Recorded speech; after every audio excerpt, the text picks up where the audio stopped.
Hello student, आज हम discuss करेंगे क्लास 7 की एनसीईआरटी की सीरीज़ में chapter number 2 that is nutrition in animals. और न्यूट्रिशन इन एनिमल्स को डिस्कस करने से पहले हम थोड़ा सा चैप्टर नंबर 1 को रिकॉल करेंगे, जो मैं आपको पिछली वीडियो में एक्सप्लेन कर चुकी हूँ।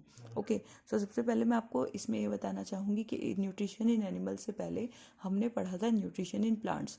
और न्यूट्रिशन इन प्लांट्स में हमने क्या पढ़ा था? वहाँ हमने ये पढ़ा था कि जो प्लांट होते हैं वो फोटोसिंथेसिस प्रोसेस की हेल्प से अपना खाना खुद स्वयं से बनाते हैं। और खुद से बनाते हैं अगर अपना खाना, तो इसका मतलब है कि वो क्या कहलाएंगे? ऑटोट्रॉप्स कहलाएंगे। ओके, लेकिन जो एनिमल्स होते हैं वो ऐसा नहीं कर पाते हैं। वो अपने फूड के लिए दूसरे प्लांट पे डायरेक्टली या इनडायरेक्टली क्या करते हैं? डिपेंड करते हैं। ओके, तो कुछ एनिमल क्या होते हैं? सिर्फ जानवर को खाते हैं, कुछ पेड़ों को खाते हैं, और कुछ एनिमल और प्लांट को दोनों को खाते हैं।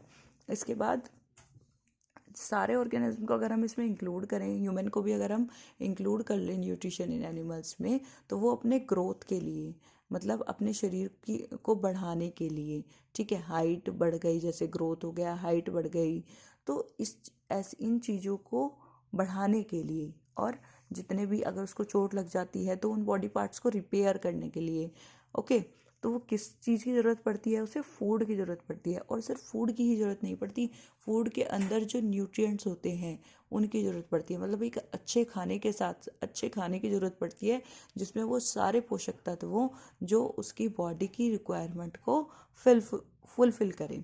ओके, देन अब जो एनिमल न्यूट्रिशन है, मैंने यहाँ पे लिखा हुआ है animal nutrition include nutrient requirement. Animal nutrition में मतलब जो उसकी न्यूट्रिएंट की रिक्वायरमेंट है, जितने पोषक तत्व की उसे आवश्यकता होती है और किस तरीके से वो अपने फूड को लेता है। और last one is utilisation in the body, और अपनी बॉडी में उसका कैसे इस्तेमाल करता है। तो सबसे पहले हम डिस्कस करेंगे जो कंपोनेंट्स होते हैं फूड के, वो क्या होते हैं? कार्बोहाइड्रेट होते हैं। और आपको पता है कि कार्बोहाइड्रेट एक कैसा सब्सटेंस है? कॉम्प्लेक्स सब्सटेंस है। तो कॉम्प्लेक्स सब्सटेंस होने की वजह से हम उसे डायरेक्ट तो ले नहीं सकते, या फिर जो एनिमल्स है उसको डायरेक्ट नहीं खा सकते।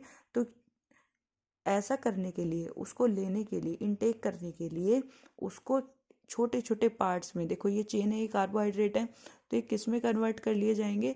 छोटे छोटे पार्ट्स में इस तरह से छोटे छोटे पार्ट में इस तरह से ब्रेक कर लिए जाएंगे। तो यहीं पे जो ब्रेक डाउन होता है कॉम्प्लेक्स सब्सटेंस का स्मॉल कंपोनेंट सिंपलर सब्सटेंस में, उसे हम क्या बोलते हैं? डाइजेशन, मतलब पाचन। क्या कहते हैं? क्या दोबारा से बता देती हूँ, मैं आपको एक्सप्लेन कर देती हूँ कि जब जो फूड के कॉम्प्लेक्स कंपोनेंट होते हैं, मतलब ऐसे कंपोनेंट जो साइज में एक तो कॉम्प्लेक्स होते हैं, मतलब जटिल होते हैं, उनको छोटे छोटे सिंपलर पार्ट्स में डिवाइड करना या फिर तोड़ना ही क्या कहलाता है? डाइजेशन कहलाता है, पाचन कहलाता है। तो एक छोटा सा एग्जांपल लेते हैं, सपोज कर लेते हैं। क्या सपोज करते हैं? हमने जैसे एक बाइट ली, हमने एक चपाती ली और उसको हमने क्या किया?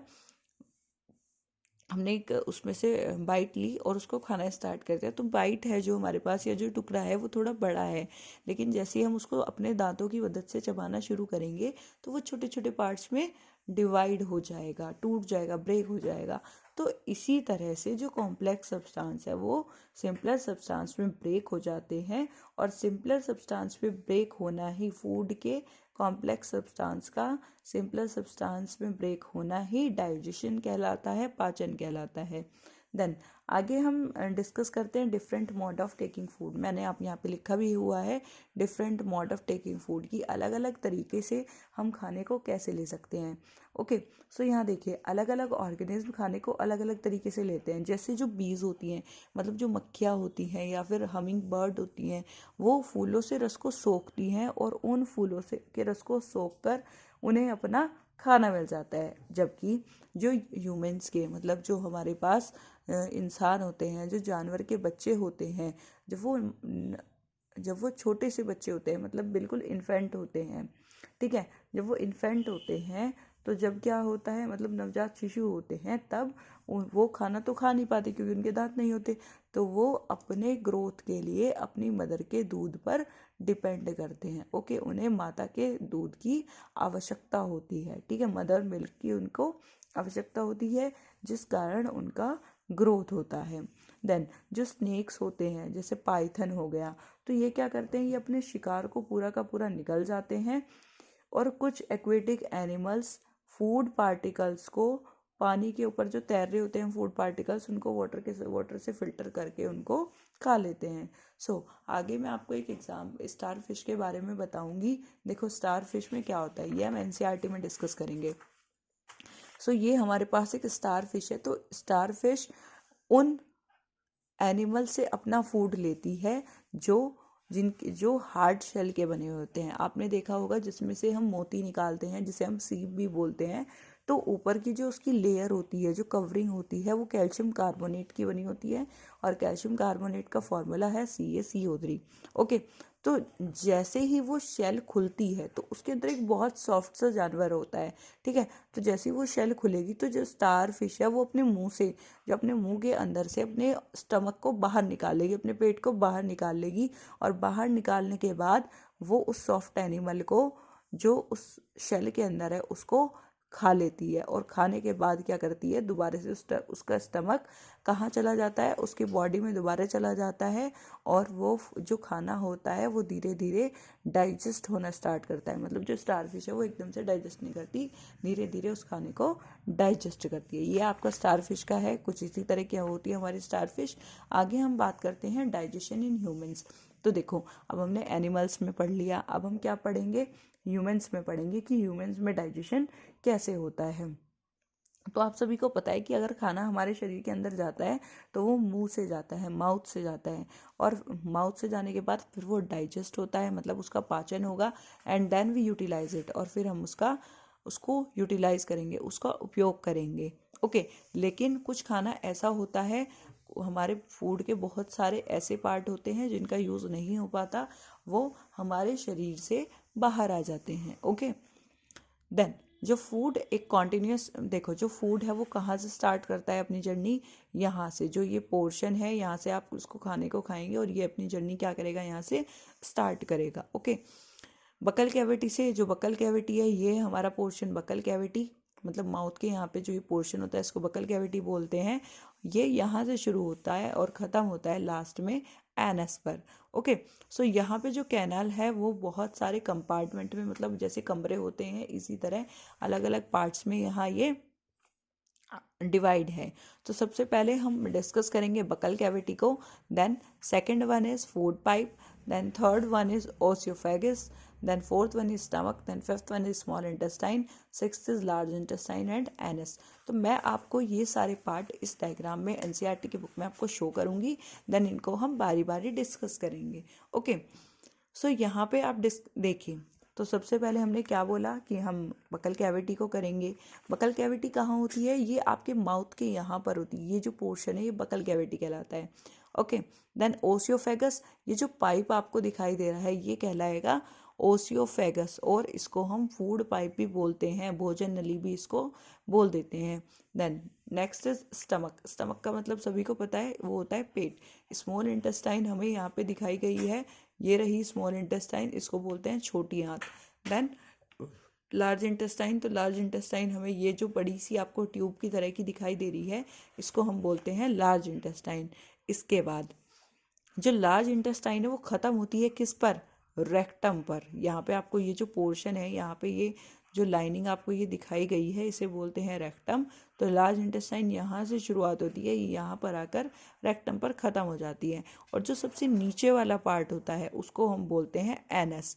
ओके, तो ये सारे पार्ट्स मिलकर एक एलिमेंट्री कैनाल बनाते हैं। जब ये सारे पार्ट्स एक साथ मिलते हैं तो ये क्या बनाते हैं, एलिमेंट्री कैनाल बनाते हैं। ठीक है, जो फूड कंपोनेंट है वो क्या करते रहते हैं, जैसे एक पार्ट से दूसरे पार्ट में जाते हैं, तो जैसे वो अपनी यात्रा शुरू करते हैं और जैसे एक कंपार्टमेंट से दूसरे कंपार्टमेंट में जाते हैं, तो इसी तरह धीरे धीरे खाना क्या होता रहता है, डाइजेस्ट होता रहता है।